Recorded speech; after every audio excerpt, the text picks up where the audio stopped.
मंत्री निर्मला सीतारमण ने आज लोकसभा में आर्थिक सर्वेक्षण 2025-26 पेश किया। साल 2026-27 में जीडीपी के 6.8 से 7.2% रहने का अनुमान है। पीएम मोदी ने कहा है कि आज का समय व्यवधान का नहीं बल्कि समाधान का है। वहीं विपक्ष ने इस पर सवाल भी उठाए, जिसका बीजेपी ने जवाब दिया है। आपको इस रिपोर्ट में दिखाते हैं।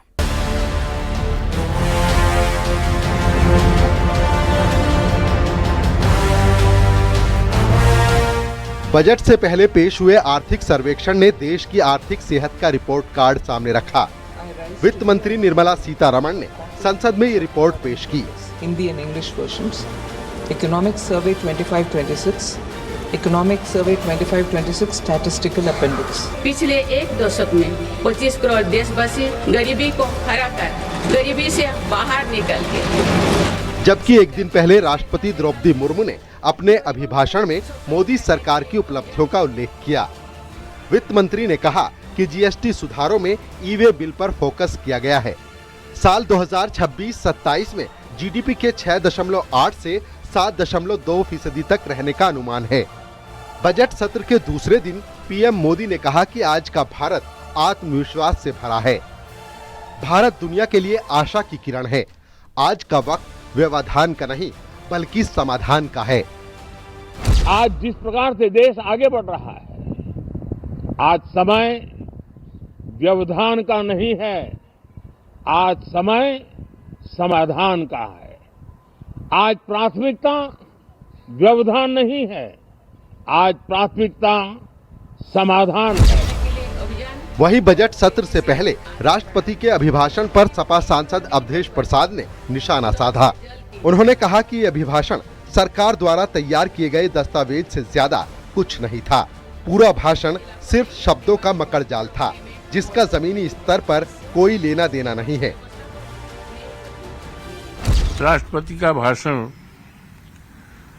सरकार के भविष्य के कार्यों का एक प्रतिबिंब है, एक आईना है, जिसे मैंने देखा। बहुत ही सम्यक रूप से मैंने सुना भी और उनके बजट को पढ़ा भी। ये बजट भाषण को, उनके इस अभिभाषण को मैंने सुना भी। ये भाषण एक शब्दों का मकड़जाल है।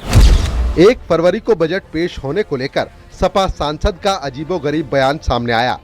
रमाशंकर राजभर ने कहा कि रविवार को हिंदू धर्म में कोई शुभ काम नहीं होता है।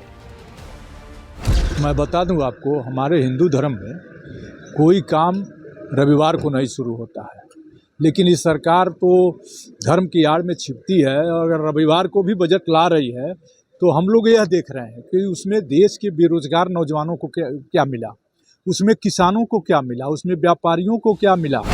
बीजेपी सांसद जगदम्बिका पाल ने पलटवार करते हुए कहा कि हर दिन शुभ होता है और 1 तारीख को बजट पेश हो, इसका बड़ा फायदा है। बजट क्यों 1 तारीख मुकर्रर किया प्रधानमंत्री ने? इसलिए किया कि पहले बजट फरवरी के लास्ट तक होता था, फिर मार्च तक पास होता था, फिर जाते था वित्तीय स्वीकृतियों के लिए, फिर वित्तीय स्वीकृतियों से विभागीय स्वीकृति के लिए जाता था।